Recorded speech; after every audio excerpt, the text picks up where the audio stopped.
Good afternoon and hello to all my wonderful friends. I want to extend a very warm welcome to you, my dear subscribers, and of course to all of our dedicated viewers joining us today.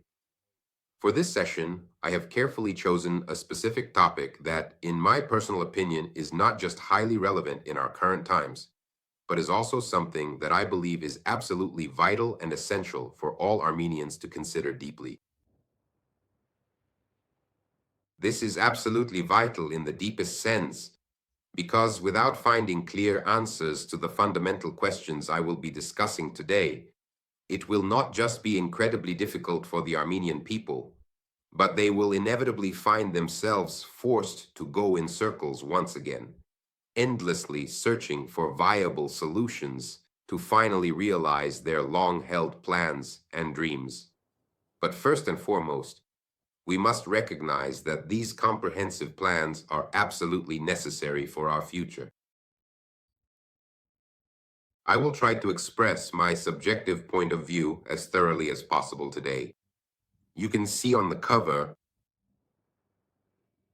a picture, Pashinyan and the Armenians. That's what it's called. Who shapes whom? And today I will be talking about Armenian problems. I will surprise you. Obviously, many of you right away. The Armenian problem is not about Nikol Pashinyan.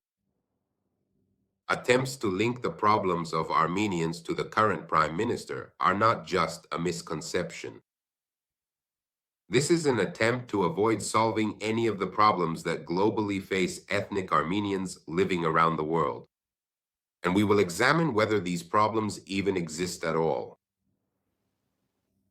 Moreover, it is necessary to distinguish, and this is natural, between Armenia, the citizens of the Republic of Armenia, which is one segment, and the global Armenian world, meaning the entirety of Armenians living outside the Republic of Armenia. Are these two parts a single whole today? No, they are not. That is why we will talk about both. I will start by talking about the Republic of Armenia, sharing my perspective as an analyst. I observe, listen, read, and see your reactions, how you respond to my speeches. Of course, I analyze all of this. And I want to tell you the following. Listen carefully to what I am about to say. Let me repeat once again, the Armenian problem, including in the Republic of Armenia, is not about Prime Minister Nikol Pashinyan. The Armenian problem is much deeper and more unpleasant. But it's just hard for people to admit what this problem really is. The problem of Armenians is both global and concerns the Republic of Armenia. It lies in infantile thinking, and for decades, in the cult of the leader. This is the main problem. How does society think? Right now, we are talking about society in the Republic of Armenia. This is clearly visible. Society is used to thinking in a certain pattern. There is a leader. Today, it's Nikol Pashinyan. Yesterday, it was Serge Sargsyan. Tomorrow, it will be someone new, someday. No one is eternal. And society thinks in the following way. There is a leader, and he is responsible for everything.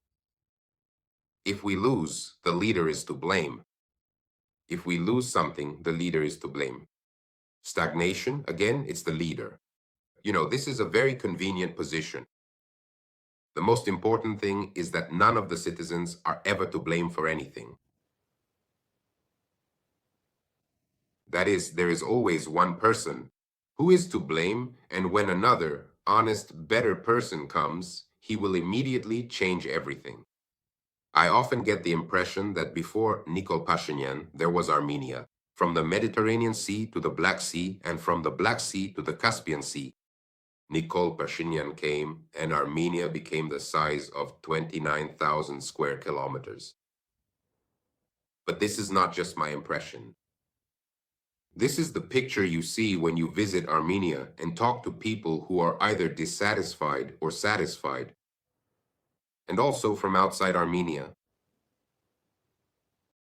Furthermore, this really is the most convenient position. Look, it frees everyone from responsibility, from effort, and most importantly, from work. Why bother working and building something? There is a prime minister. Whatever he does, that's how it will be. In other words, there are no risks at all. And most importantly, you don't have to change yourself. There's no point. There is a leader, the head of state. Why should I do anything? And it's like a cult of leadership is formed for primitive nations. This isn't an ideology or about power. Power has nothing to do with it here. This is a disease of society.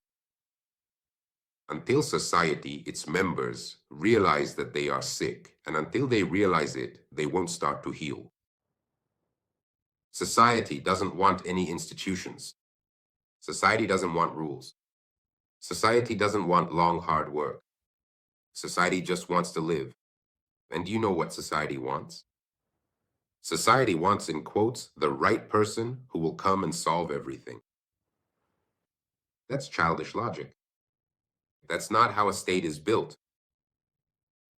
Nicole Pashinyan, for example, clearly articulates his goals and the kind of state he is building. That's his position. You either support it or you offer an alternative. But if you're just talking and doing nothing, and this applies to all Armenians, then it's neither the first nor the second. You're neither supporting nor offering an alternative. For example, let me explain to you. Nicole Pashinyan is proposing a certain type of state, a certain system of relationships. He's not hiding it. He says everything clearly. What are you proposing? What are you doing? I'll talk about this in detail. Because until society as a whole, all Armenians around the world and Armenians in Armenia face the truth, whether they have a project or not. And I'll tell you, there is no global Armenian project, and I'll explain why this is the case. Nothing will change. Nothing will change. Armenians have global systemic problems. These problems arose long ago, decades ago. Long before the Prime Minister of Armenia, the presidents of Armenia, or even the first president were born.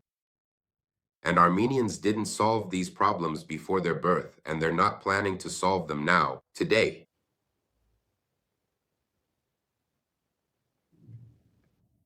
This is not how states or projects are built. With this kind of attitude, with such infantilism, with an unwillingness to do anything, nothing gets built.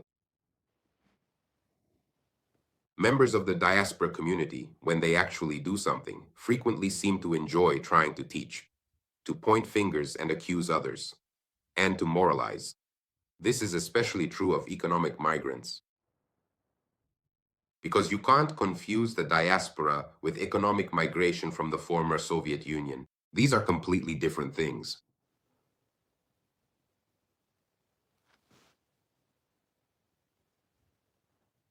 In reality, the diaspora does nothing. It does nothing to return to Armenia, to invest in Armenia, to live in Armenia, and change it from within. You don't like that Indians are coming to Armenia? Well, that's part of globalist policy. The Republic of Armenia has close ties with the European Union. It pursues a similar policy, and Armenia pursues a similar policy. You don't like that they're coming? Then you come. You come or you don't come. You don't want to do it. You don't like that Turkey might buy up the Armenian economy? You have enormous resources. That's hundreds of billions of dollars. Invest, compete, change this Armenia, but you do nothing. I will translate this broadcast into all languages, into English, into French as well. It will be distributed among the diaspora. And the three components of the Armenian world, the diaspora, citizens of the Republic of Armenia and economic migrants who left the Republic of Armenia from 1991 to 2025, as well as their descendants, will watch this broadcast in the languages they speak. In order to change anything in Armenia, you need to come to Armenia, invest, develop it, and change it from within. There are no other ways to bring about change. All your childish comments, all the whining and sighing.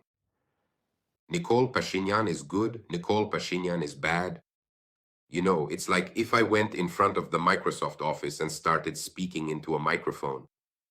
The Microsoft office is good, Microsoft is bad. And then I'll go about my business. Smoke a cigar and drink Armagnac in an expensive cigar club. It's all just emotions, it's not about politics. It's childish, immature behavior. There is no mass return, no mass responsibility, no institutional participation. It simply doesn't exist. You can't not live in the country, in other words, not live in Armenia, and you can't avoid the risks that exist in Armenia at the same time. You can't avoid participating in its everyday life, in every single day, and at the same time demand a perfect future from Armenia. You do nothing. You either support what's happening in Armenia or you demand a perfect future from Armenia and its current leadership, but you do nothing. This principle applies to all those diverse groups who currently live abroad, and also to many different groups who are residing in Armenia today, doing nothing, not wanting to do anything but talking a lot. Empty talk.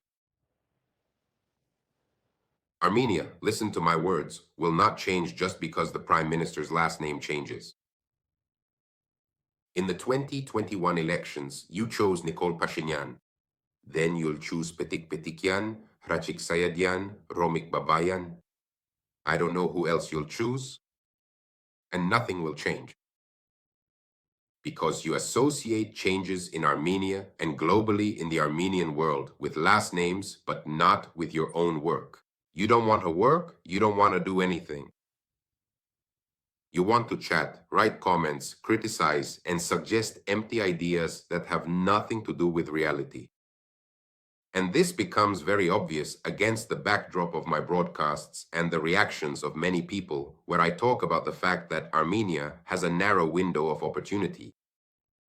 I'm explaining to you that right now, Armenia, regardless of your wishes, especially since you never do anything, is being integrated into the unified space of Little Tehran, Turkey, and Azerbaijan. This is reality. Do you understand? If the sky is blue, no matter what I think about it, it's still blue. This is today's reality. This is integration. Call it whatever you want. Integration, cooperation, absorption. It's happening either with the participation of the US or without it. I'm saying that Armenia is lucky. The Prime Minister of Armenia is lucky that America is getting involved because it will simply make things easier for him. With any policy he pursues, it will be easier for him. And it will be more reliable for Armenia. And when I say there are only two options, it's because in 100 years, the Armenian people have come to the point where they have only two options. Either integration into Turkey and Azerbaijan without the US, or integration with the US and US oversight of this integration with Turkey and Azerbaijan. You say that America is a bad thing. But how am I supposed to take that? Comments like these. Can such comments really be taken seriously as comments from adults? Is that how it should be understood? Of course not. Let me repeat once again, Armenia, the current Armenia, will never change just because the Prime Minister's last name changes. I'll surprise you. Do you know when Armenia will change? Armenia will only change then, both on its own and together with the global Armenian world. When society stops looking for saviors and starts to mature, which is not the case now. We shouldn't demand people, we should demand rules. Rules are protocols. They are systems of action, they are matrices, they are the serious work of research institutes and systems. When will society build a cult? Never. When society builds not a cult, but a system, a state, a project, that's a system, not individuals. If the Armenia of Tigran the Great had been a system and not a state of a single person, it would have continued further.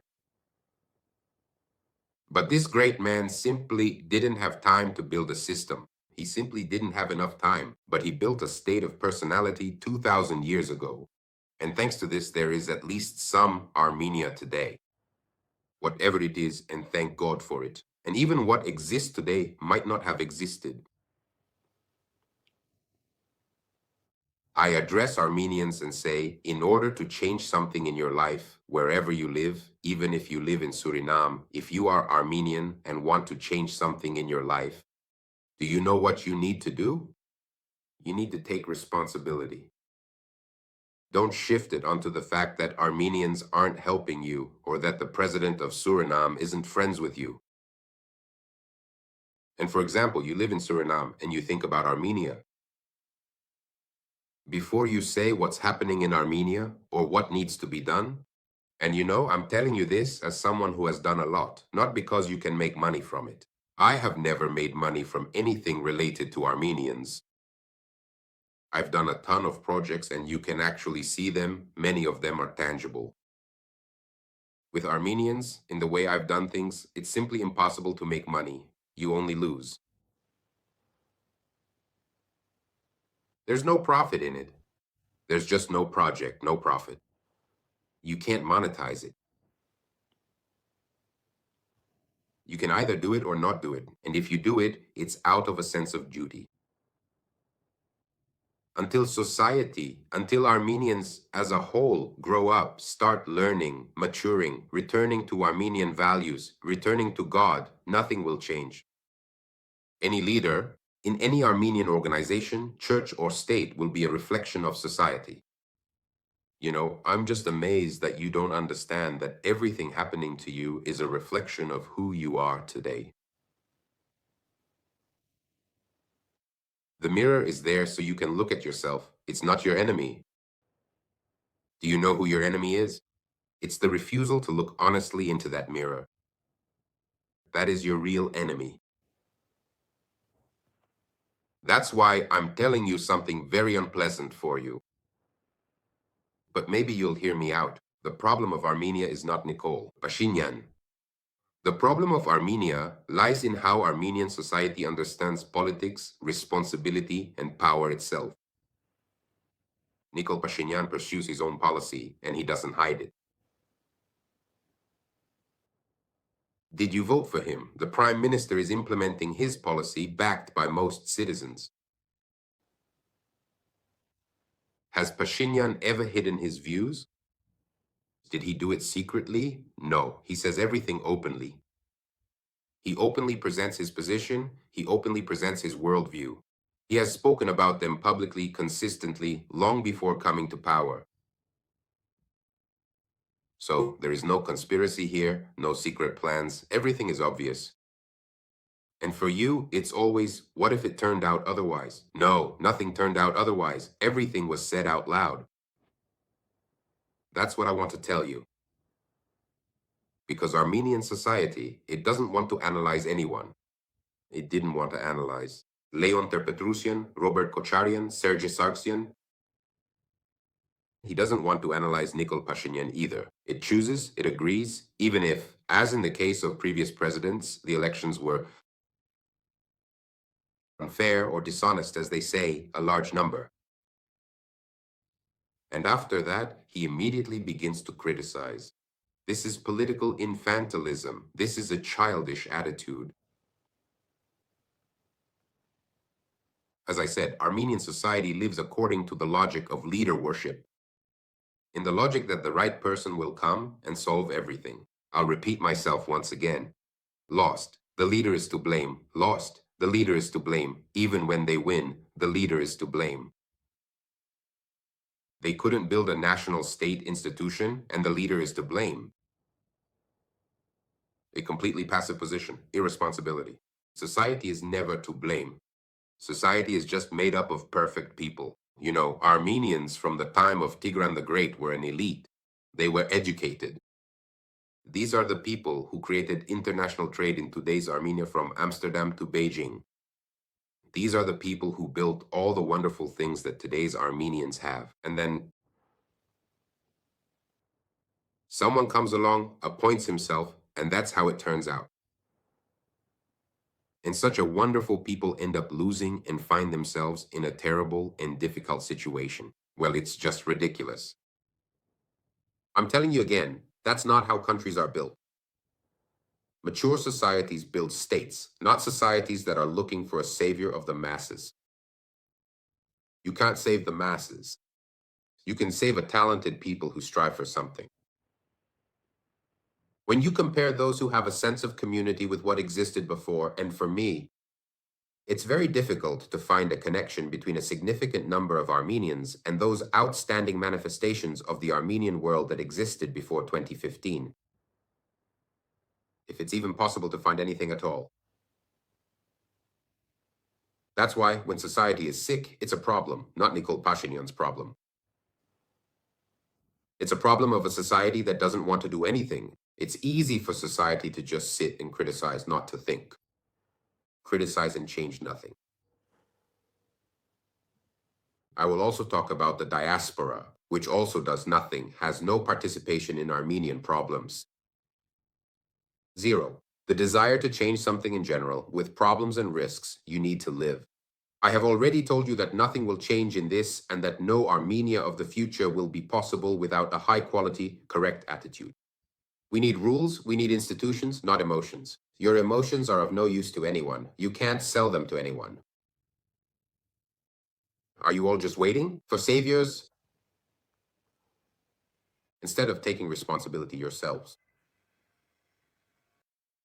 Any leader you have is a reflection of the state of society at the moment they come to power. Can you imagine how that works? I'll say it again. Until society looks in the mirror at itself, without that, nothing will change. A future Armenia, one that can truly be called Armenia and not just in name, will never come to be. No Armenia will be realized. Let me remind you of your mirror. The parliamentary elections in Armenia on June 20th, 2021. The snap parliamentary elections. The Civil Contract Party, led by Nikol Pashinyan, received 53%, 53.92% of the votes and won ahead of the main political forces.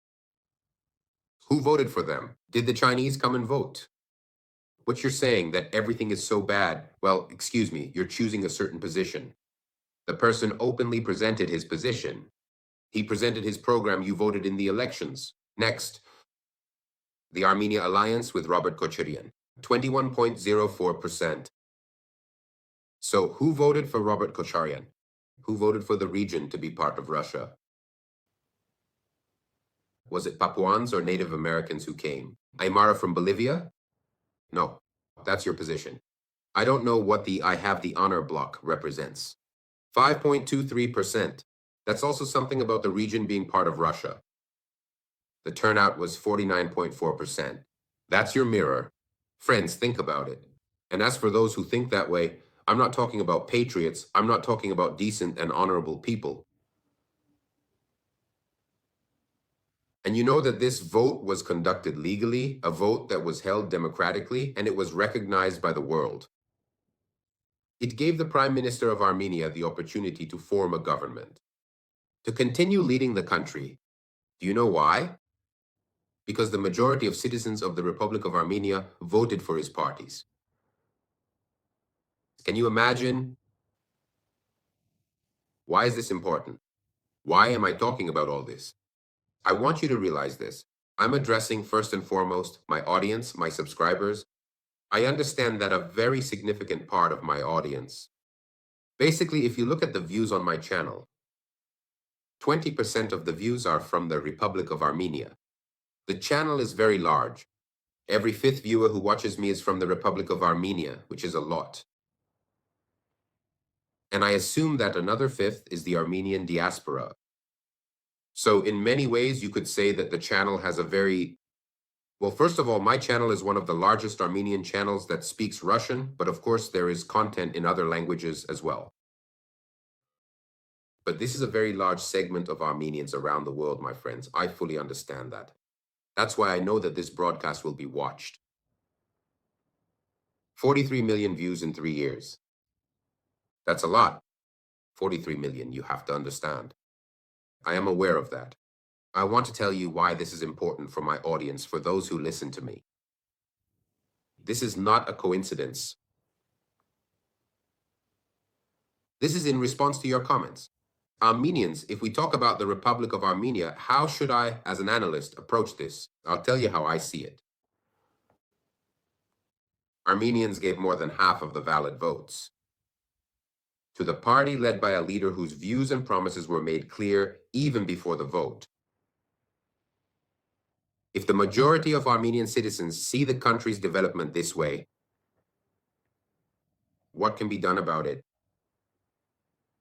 Or what? When there is a different majority, there will be different views. Today, this is how it is. Was this a secret ballot or something? No. Nikol Pashinyan was given a mandate, do you understand?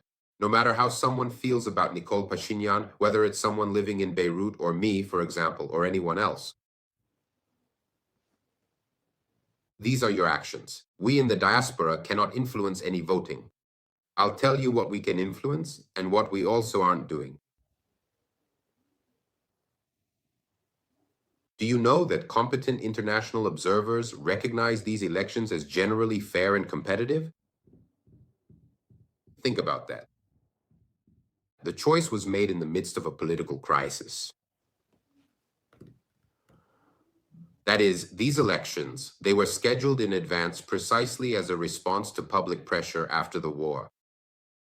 And do you know what happened? Armenians once again chose the same political force. Armenians in Armenia, dear friends, vote themselves for the model of government that they later criticize. You yourselves choose this government for the second time and then start criticizing it yourselves. How can that be? Let me repeat once again, in the snap parliamentary elections, in 2021, Pashinyan's party received almost 54% of the votes. Think about that.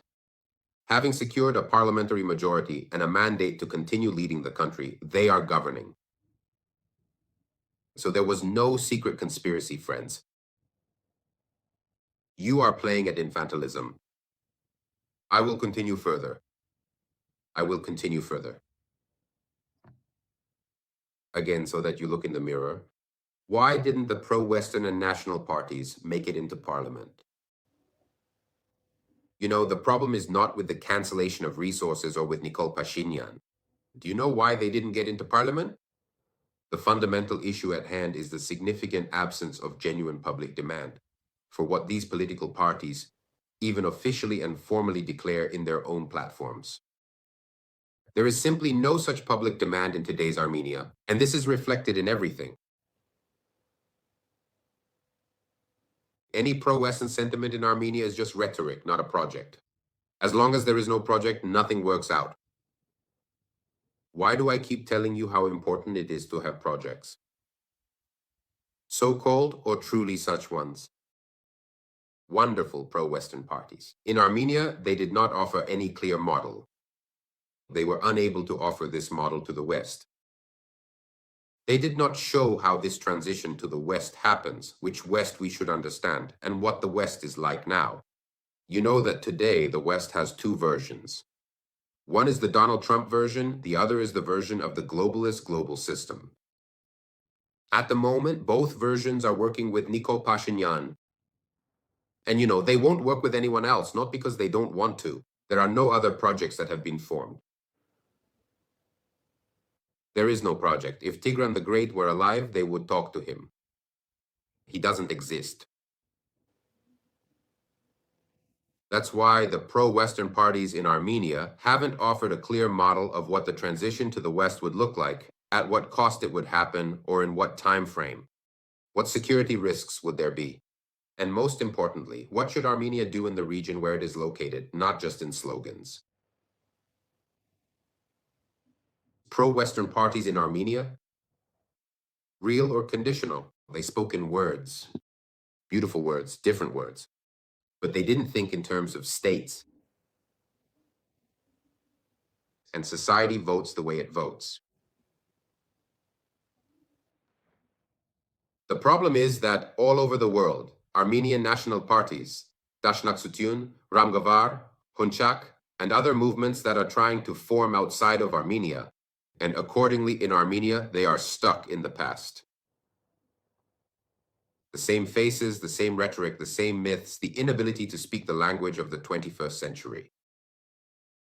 Why do I place my hopes on young Armenians? Why are we engaged in educational projects so that in the future, not in a year, Armenians will emerge who will create a national project? If it is God's will, and I'm sure it is, but having strayed so far from God, to hope for God's help is utter foolishness. To not adhere to the principles of Armenian civilization, to turn away from the Lord completely, to live by other principles, and then to ask why the Lord does not help us, that is absurd. Do you understand what the national parties are appealing to?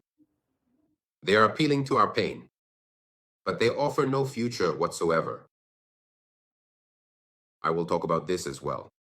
To constantly talk about the genocide, about lost territories, but not to offer a single solution for how to resolve this issue. That is a dead end. You see society, both in present-day Armenia and in the global Armenian community. On this earth, they are tired of defeat. And now, such a society does not choose a great idea that lacks a plan, but rather opts for a kind of emotional comfort. The main problem of Armenians, let me tell you again, is that there is no party with a global Armenian project. This is the key problem. There is not a single party in Armenia that would honestly say Armenia is not just 2 million or 3 million citizens within the country. The Armenian world is the diaspora, it is capital, it is intellect, it is lobbying, it is logistics.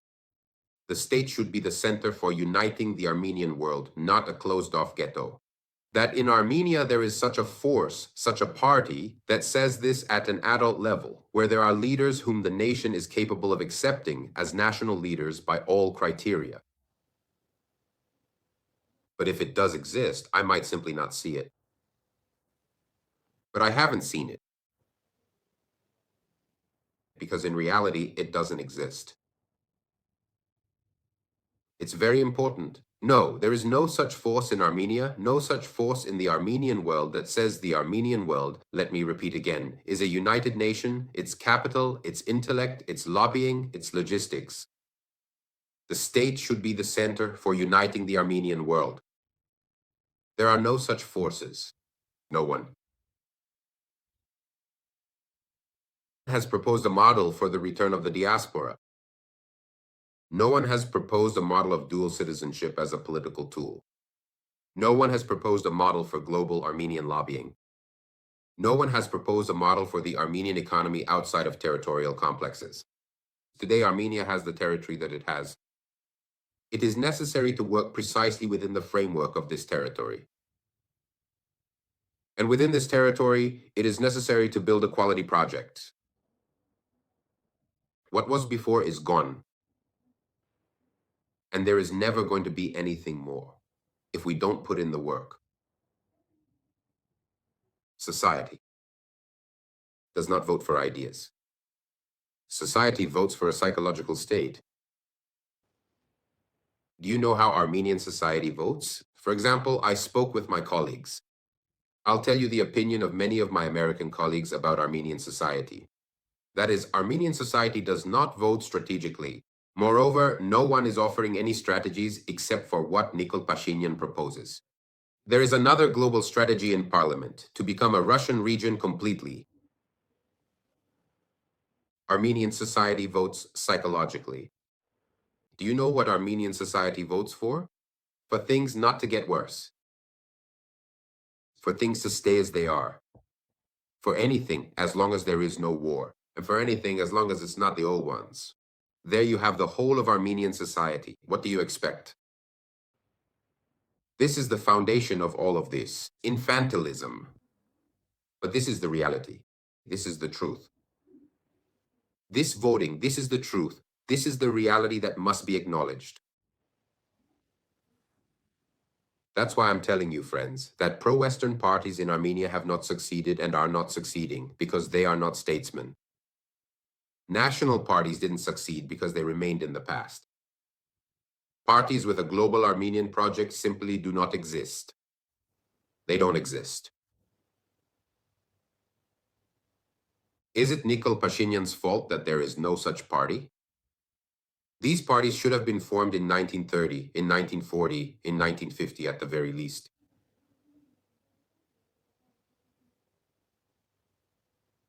This is what I want you to think about. I'm addressing young Armenians.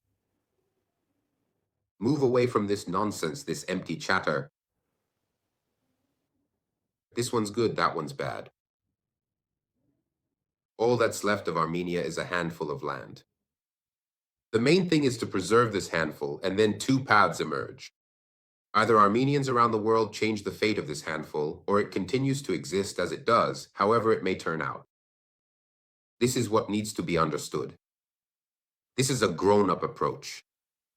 But most people live according to their educational and intellectual level. The vast majority live in an infantile childhood. Do you know who is in the Armenian parliament? I'll let you in on a secret. So who is in the Armenian parliament? The Armenian parliament is made up of those who match the current level of thinking of the Society of the Republic of Armenia. Can you imagine who is in the Armenian parliament? That's why I'm speaking to you harshly and honestly, without illusions, so that you understand reality. They lived in a kindergarten. No one today on this planet, no one supports the Armenian world as a project. The way the West supports Israel, no one, zero states, support the Armenian world. It's not because Armenians don't deserve it. It's because the Armenian world is not established as a subject. It doesn't exist as a subject. Why is Israel supported but the Armenian world is not? Because Israel forced itself to be supported. Israel is a well-established global project. Israel relies on a unified diaspora strategy, on the most institutionalized lobbying in the world, on a clear ideology, state security, historical memory, and on its economic and technological value to the West, and on control over financial institutions in the West. The willingness of the Jewish diaspora elites to take responsibility, not just act on emotion. There is no Armenian equivalent to everything I have described to you. It simply doesn't exist. You might ask, who could potentially support the Armenian world? France, which has a strong Armenian community and a historical sensitivity to the genocide. Parliamentary support. France, which does not have a strategic project. France doesn't even have a project of its own. France doesn't know what to do with itself. Armenia is not integrated into French geopolitics. This is symbolic non-strategic support. Learn to distinguish between symbolic support and an actual project. Why did we create the School of Geopolitics? So that you could pour Armenian software into it. Are you going there to study? No. No, you are going, but only in small numbers. What are the United States today for Armenia, for the Armenian world? Yes, it's the recognition of the genocide. Yes, it's a powerful Armenian diaspora in the US. It's the potential for lobbying, which always remains just a potential. Billions, hundreds of billions have been spent on the recognition of the genocide, and nothing has been spent on eliminating the consequences of the genocide. In the United States of America, there is no unified Armenian lobby on the level of the Jewish one. It doesn't exist. What results can there be? There is no consensus among the elites within Armenian America. Armenia is not a key asset for the US. Do you really think it was the Americans who came to the Jews and said, "Become our key asset"? It was the Jews who achieved a position where Israel's policy became an imperative. For the policy of the United States, it became a central essence. What did the Armenians do? They did nothing. The US does support the state of Armenia, yes. You see, Vance comes, and thank God at least some form of Armenia will be preserved. But the US does not support the Armenian world as a global project, especially since such a project does not exist. You mentioned India. Yes, India has a growing conflict with Turkey and Azerbaijan.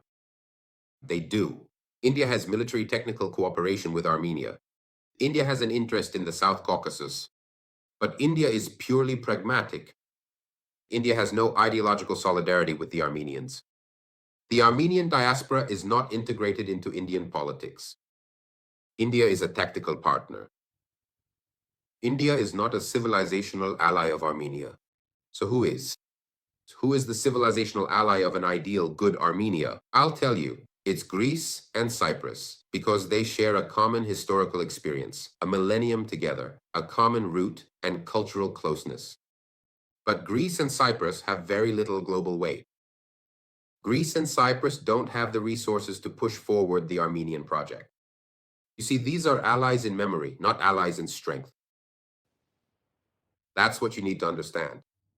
Russia has never supported the Armenian world, will never support it, and will always undermine it. Russia only supports dependencies, the use of dependency. Russia has never supported, will not support, and will oppose a global Armenian subject and project. A strong Armenian world is hostile to Russia. The European Union will never support the Armenian world or the Armenian project. In its logic, the European Union supports stability, manageability, and the absence of conflicts. That's all. The European Union does not support and is against historical justice. The European Union is against the revision of borders. The European Union is categorically against and hostile to any national projects. Don't even think about it. The European Union erases. Within Europe, the population is being replaced by millions of migrants from both Africa and Asia. Under these circumstances, someone thinks that the European Union will support a national project. You are children, those of you who think that. You either don't understand what's happening in the world, or you're simply not capable of understanding it. Do you know what it is? The plain truth? The main truth? It's very important that you hear this. That's why I'm saying it out loud. No one supports the Armenian world because it doesn't exist as a project. In order for something to be supported, it has to exist. Do you know what this is like? I'll tell you. I say, I'm going to take up wrestling. I'm going to train a lot in wrestling, friends, and I'll compete at the World Championship. Will you support me? They say, well, when you actually train in wrestling and compete at the World Championship, we'll come. But I'm not training in wrestling, yet I say, but no one is supporting me. No one is supporting me, but I want to compete at the World Championship. Do you know what Armenians have? Armenians have a scattered diaspora. Scattered, fragmented. Armenians have emotional memory. Armenians have divided elites, not connected to each other. Armenians lack a central hub where everything could be brought together into a single mechanism. Armenians have no strategy. This is the great achievement. Armenians have no nationwide institutions that are unified across the planet. Armenians have no global lobbying. And Armenians have no single entity.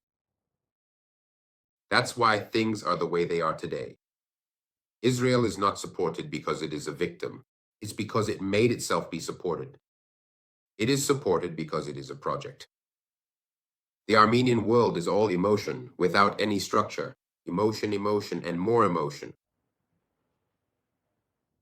I hope I am clear to you. I've now explained to you that for me to play childish games, Pashinyan is good, Pashinyan is bad. This one is good, that one is bad. That's a childish approach. I deal with more systemic issues, and I want you to become aware of these issues and also work on them. There is an Armenia as it is. It has a prime minister elected by the majority of the citizens of the Republic of Armenia. We, Armenians who are outside Armenia, can influence this Armenia in a positive way. Change it, not break it, make it into another Armenia, an Armenia of our dreams. To do this, we need to help, invest, and return. Or we can just engage in idle talk or ignore it, or not care at all. That's all that can be done. I spoke from the heart. Honestly, sincerely, emotionally, I hope you reflected on this. and I began to truly understand how I think, the difficult circumstances Armenians are in, and the best way to find a path out of this situation. Think about it. Subscribe to my YouTube channel. Like the video, leave your comments. Come and learn. And I'm not addressing those whose last name is Nayan, or those who just think they're Armenian. I'm speaking to those who are Armenian at their core. Support Armenian projects, support the knowledge system. Subscribe in the description of this video to the Armenian Encyclopedia on Patreon. Support it on author Izgatel. Work and take action, not just with words, but with deeds. Thank you. See you next time, friends.